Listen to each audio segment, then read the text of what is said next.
3 novembre 1899. Ce matin, mon aimable Jésus vint et me transporta hors de mon corps, à l'intérieur d'une église. Puis il me laissa là, seul. Me trouvant en présence du très saint sacrement, je fis mon adoration coutumière. Ce faisant, j'étais tout yeux pour voir si je n'apercevais pas mon doux Jésus. Justement, je l'ai vu sur l'autel, sous la forme d'un enfant qui m'appelait de ses gracieuses petites mains. Qui aurait pu décrire mon contentement? J'ai volé vers lui, et sans autre pensée, je l'ai serré dans mes bras et je l'ai embrassé. Mais pendant ces simples gestes, il prit un aspect sérieux, me montra qu'il n'appréciait pas mes baisers et commença à me repousser. Cependant, ne prêtant pas attention à cela, je continuai et lui dis « Mon cher amour, l'autre jour, tu voulus te manifester à moi avec des baisers et des embrassades, et je t'ai accordé toute liberté. Aujourd'hui, c'est moi qui veux me manifester à toi. Ah, accorde-moi la liberté de le faire. » Cependant, il continuait de me repousser. Voyant que je ne cessais pas, il disparut. Qui pourrait dire combien je fus mortifiée et anxieuse quand je me suis retrouvée en mon corps? Un peu plus tard, il revint. Comme je désirais lui demander pardon pour mes impertinences, il me pardonna en me manifestant sa tendresse. Il me dit en m'embrassant, délice de mon cœur, ma divinité habite en toi continuellement. Comme tu inventes de nouvelles choses pour faire mes délices, ainsi je me fais envers toi. Ainsi, j'ai compris que c'était une blague qu'il m'avait faite.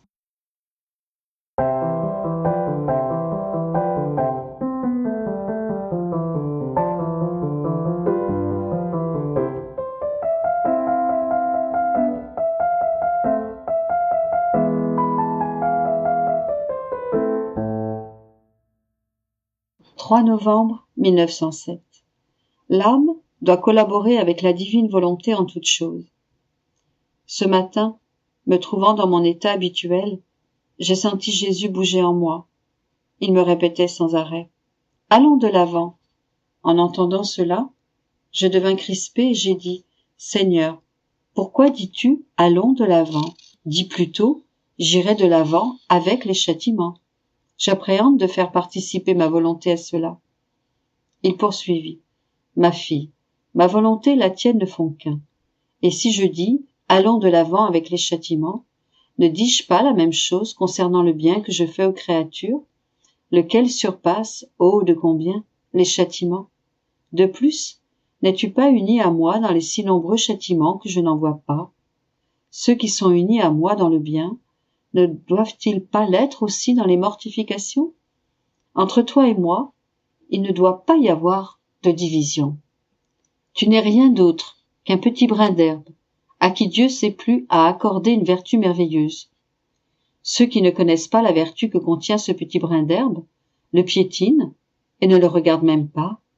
Ainsi, ceux qui ne connaissent pas le don que j'ai mis en toi et la vertu que contient mon petit brin d'herbe, non seulement te piétinent, mais ne comprennent pas combien il me plaît de donner de la valeur aux plus petites choses.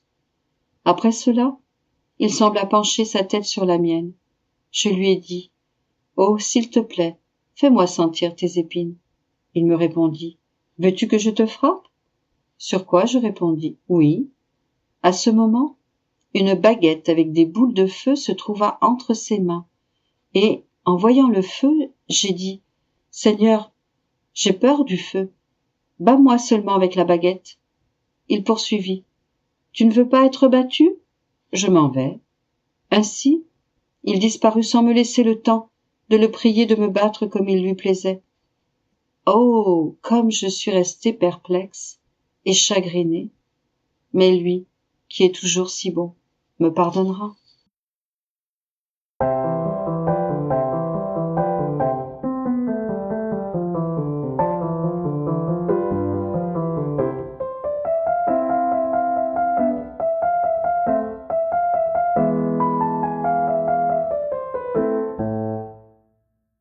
3 novembre 1910. L'âme est le paradis de Jésus sur la terre. Ce matin, Jésus très saint se montra dans mon intérieur dans une attitude de détente, afin de se remettre de toutes les amertumes que lui donnent les créatures. Et il m'a dit ces simples mots: Tu es mon paradis sur terre, mon réconfort. Puis, il disparut.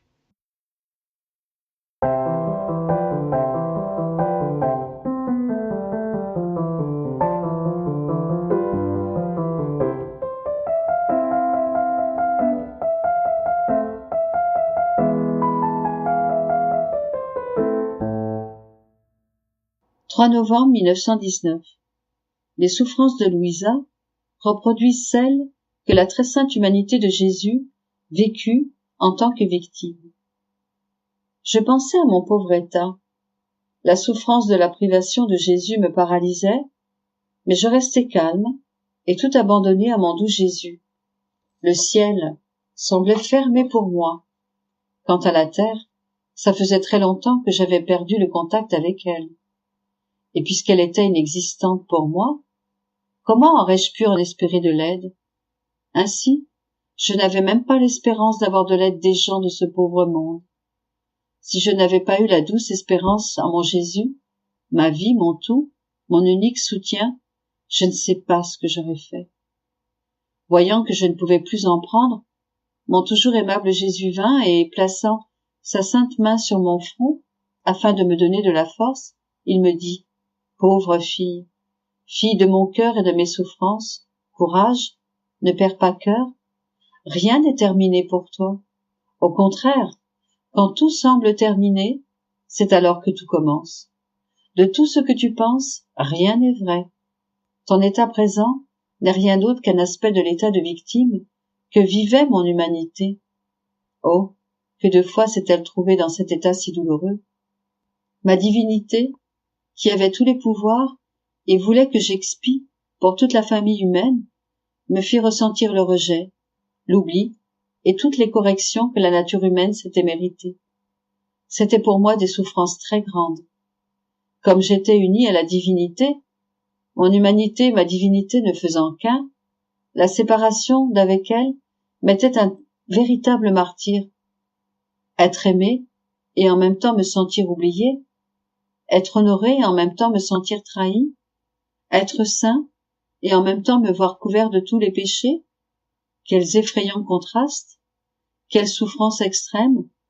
Un miracle de ma toute-puissance m'était nécessaire pour que je puisse porter toutes ces souffrances. Présentement, ma justice veut que ces souffrances soient renouvelées.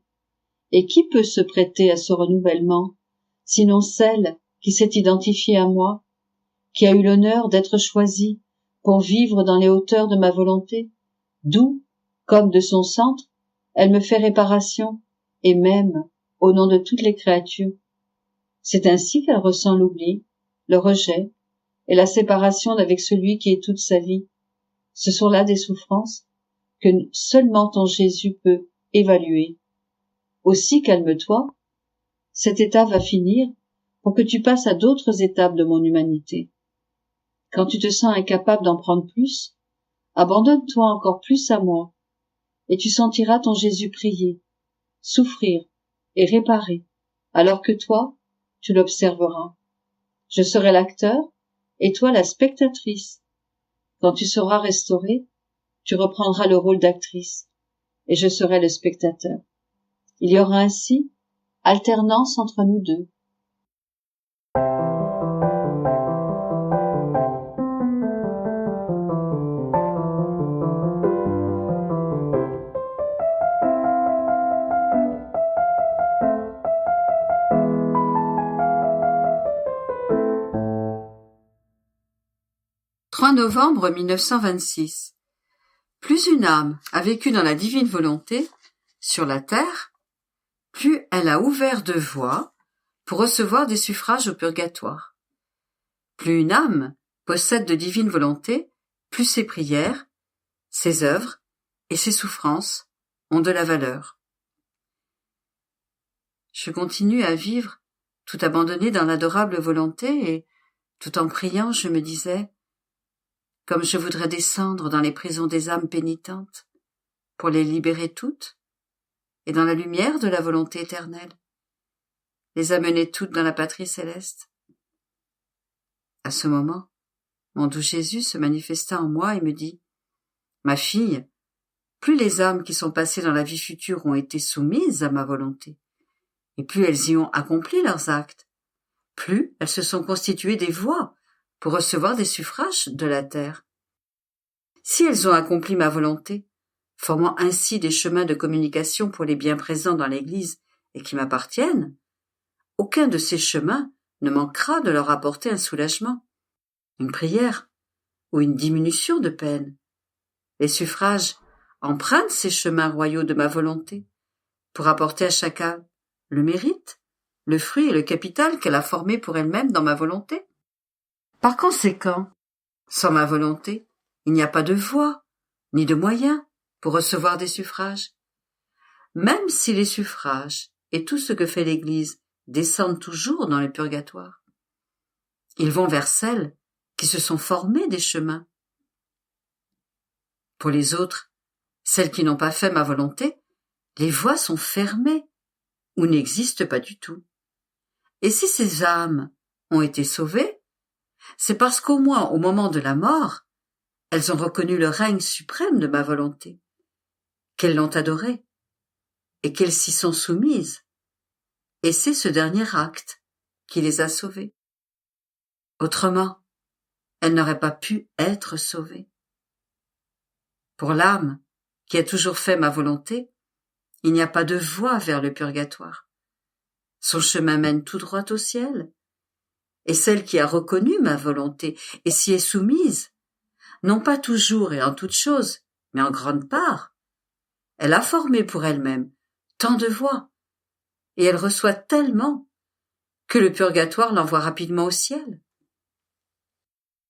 Tout comme les âmes pénitentes devaient former leur voie pour recevoir des suffrages, les âmes pèlerines doivent faire ma volonté pour former leur voie et que leurs suffrages descendent au purgatoire.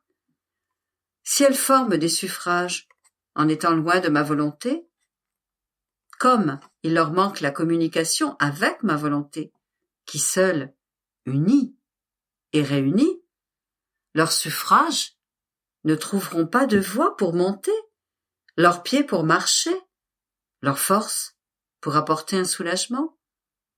Ce seront des suffrages sans vie, parce qu'il leur manque la vie de ma volonté, qui seule a la vertu de donner vie à tous les biens. Plus l'âme possède ma volonté, plus ses prières, ses œuvres, ses souffrances ont de la valeur, et elle peut ainsi apporter un soulagement à ces âmes blessées. Je mesure et donne de la valeur à tout ce que l'âme peut faire, en fonction de ma volonté qu'elle possède.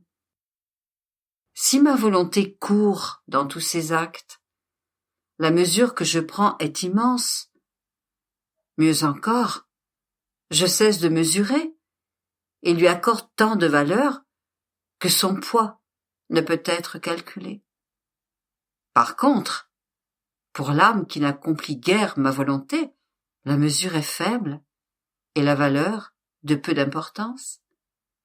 Et pour celle qui ne fait pas du tout ma volonté, je n'ai ni mesure, ni valeur à donner.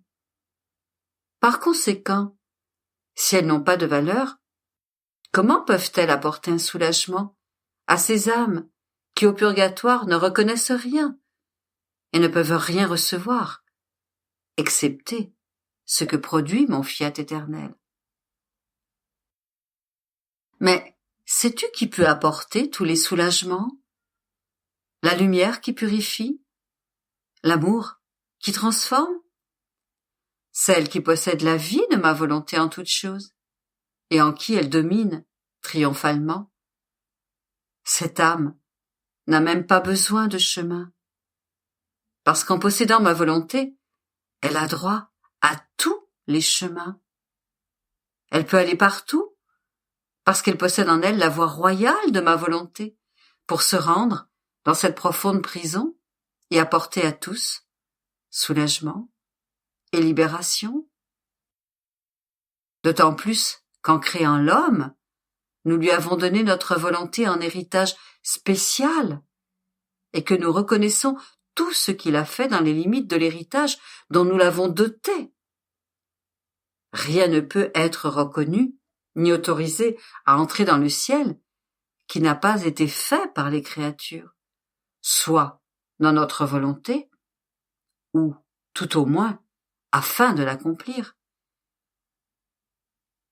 Comme la création est sortie de notre fiat éternel, notre volonté, jalouse, n'autorise aucun acte à entrer dans la patrie céleste qui ne soit passé par son fiat. Oh, si tous savaient ce que signifie la volonté de Dieu et comment toutes les œuvres, même celles qui semblent bonnes, mais sont vides de ma volonté, sont des œuvres vides de lumière, vides de valeur, vides de vie.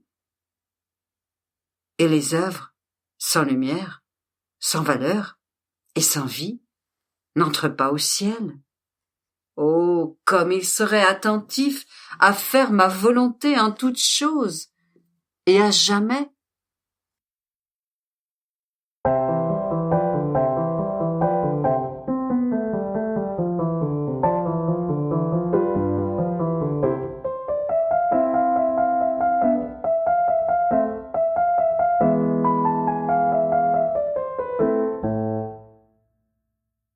« 3 novembre 1936.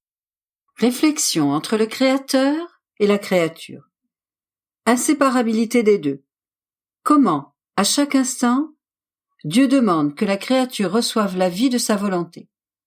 Comment, lorsque la créature décide de vivre de sa volonté, Dieu couvre tout ce qu'elle a fait de sa divine volonté. Je suis toujours entre les bras du divin vouloir. Je sens en moi et en dehors de moi sa puissance créatrice qui ne me laisse pas le temps de faire autre chose. Je ne veux et ne demande rien d'autre, pour moi comme pour tous, que le règne de la divine volonté sur la terre. Mon Dieu, quelle force magnétique elle possède! Elle donne tout, elle vous investit de toutes parts, mais en même temps, elle prend tout ce qui appartient à la petitesse de la pauvre créature.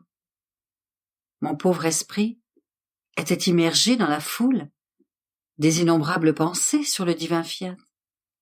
Quand mon toujours aimable Jésus rendit visite à ma petite âme, et toute bonté, il me dit : « Ma bienheureuse fille, notre amour infini est toujours excessif, et il tient de l'incroyable, qu'il suffise de te dire qu'il est si grand que nous ne faisons que penser à la créature.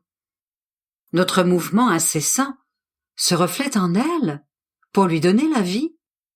Notre amour se reflète en elle pour lui dire continuellement « Je t'aime ». Notre puissance se reflète en elle pour la soutenir. Bref, notre sagesse se reflète en elle et la dirige. Notre lumière se reflète en elle et l'illumine. Notre bonté se reflète en elle et prend pitié d'elle. Notre beauté se reflète en elle et l'embellit.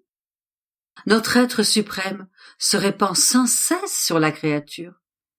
Mais ce n'est pas tout, car en nous reflétant en elle, elle aussi se reflète en nous, de sorte que si elle pense, nous ressentons le reflet de ses pensées. En parlant, elle reflète en nous sa parole. Nous sentons le reflet de ses battements de cœur en notre sein, le mouvement de ses travaux, le piétinement de ses pieds. Il existe une telle inséparabilité entre l'être divin et l'être humain que l'un se déverse continuellement dans l'autre. Notre amour est si grand que nous nous plaçons dans la condition de ne pas pouvoir être sans la créature. Mais ce n'est pas encore fini. Si notre amour ne donne pas dans l'excès, il n'est pas satisfait.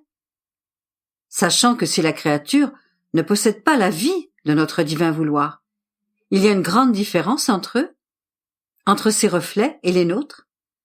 Notre divin vouloir se fait amour suppliant. Et si elle pense, il l'a pris de laisser notre volonté régner dans son esprit. Si elle parle, il la supplie de le laisser régner dans ses paroles. Si elle touche, travaille et marche, il l'implore de laisser ma divine volonté régner partout avec elle. En tout ce qu'elle fait, que ce soit une plainte, un soupir, une prière, il lui dit continuellement: reçois mon fiat, sois investi par mon fiat, oh, possède mon fiat, laisse-moi voir mon fiat régner, dominer et se réjouir dans ta vie. Je te prie de ne pas me refuser ton vouloir, et je te donnerai le mien. Et s'il obtient cela, comme s'il avait obtenu la chose la plus précieuse, il enferme la créature dans son amour, la voile de sa lumière. Il monte la garde, et, triomphant, il ressent en elle les notes de son amour, et ils disent tous deux: nous nous aimons d'un même amour, nous avons la même vie, ton fiat, et à toi et à moi. Si bien que l'harmonie, l'ordre de son créateur s'élève en elle. Notre volonté, notre amour, a atteint son but. Il ne lui reste plus qu'à jouir de sa créature bien-aimée. Par conséquent, ma fille, faire don de la vie de notre volonté à la créature nous tient à cœur, et nous soupirons tellement depuis des siècles, ou plutôt de toute éternité, que nous contemplions avec plaisir le prodige de notre vie en elle. Nous éprouvions la joie, le bonheur de tant de vies multipliées et formées dans les créatures. Autrement, la création n'aurait pas été une grande chose. Et si nous avons créé et amené tant de choses à la lumière du jour, c'est parce que cela devait servir au prodige des prodiges de former en vertu de notre fiat notre vie dans la créature. Faute de quoi, cela aurait été pour nous comme si nous n'avions rien fait. Aussi, fais plaisir à ton Jésus, donne la paix à mon amour toujours délirant, et unis-toi à moi, soupire, prie, et demande que ma volonté règne en toi et en toutes les créatures. Et en disant cela, il prit un voile de lumière pour me couvrir tout entière, et je ne savais comment sortir de sous ce voile. Après quoi, je continuais à penser à la divine volonté, et, ô combien de douces et chères surprises passaient dans mon esprit. Ah, si l'on savait comment les dire avec des mots, je pourrais étonner le monde entier, et tous aimeraient posséder la divine volonté. Mais le langage du ciel ne s'adapte pas au langage de la terre, et je suis par conséquent obligé de passer. Et mon bien-aimé Jésus, revenant vers sa pauvre petite et ignorante fille, avec un amour indescriptible, me dit: fille de mon vouloir, écoute-moi, fais attention. Je veux te parler de l'acte d'amour le plus beau, le plus tendre et le plus intense de mon fiat. Tu dois savoir que tous les actes, pensées et paroles, passés, présents et futurs, sont tous présents devant l'être suprême. Si bien que les créatures n'existaient pas encore dans le temps, et leurs actes brillaient devant nous.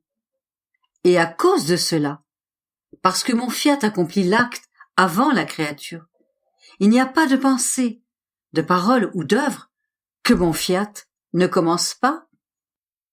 Tu peux dire que premièrement tout est formé en Dieu, avec tous les actes, et qu'ensuite nous amenons la créature à la lumière du jour. Or, la créature, en faisant sa propre volonté, s'est retirée des actes divins, mais elle ne peut pas détruire la vie de ces actes, qui avaient pour origine le fiat, et qui était sa propriété, elle, qui a elle-même changé les actes divins en actes humains. Mais si l'homme refuse de reconnaître celui qui a donné la vie à ces actes, mon vouloir ne refuse pas de les reconnaître. C'est pourquoi la créature ressent le plus grand excès d'amour de mon vouloir quand elle décide, avec une immuable fermeté, de vouloir vivre de ma volonté, de la laisser régner et dominer en elle. Notre infinie bonté est si grande, notre amour ne sait pas comment résister à une décision véritable de la créature. D'autant plus qu'il ne veut pas voir en elle des acteurs différents des nôtres. Comprends-tu ce qu'il fait? Il recouvre alors tous les actes de la créature de ma volonté. Il les façonne, les transforme dans sa lumière, de telle sorte qu'il voit que tout est transformé par le prodige de son amour, que tout devient sa volonté dans la créature, et avec un amour tout divin, il continue à former sa vie et ses actes dans la créature. N'est-ce pas là un amour étonnant et excessif de mon vouloir que de décider de faire vivre de ma volonté même les plus ingrates, sachant qu'il veut mettre tout de côté, tout couvrir et fournir ce qui manque de ma volonté en elle. Cela montre également l'absolu de notre volonté qui veut régner parmi les créatures, sans faire attention à rien, ni à ce qui manque à la créature, qui veut donner, non pas en paiement, pour ce que la créature mériterait, oh non, mais en don gratuit de notre grande libéralité et pour l'accomplissement de notre propre volonté. Et accomplir notre volonté, cela est tout pour nous.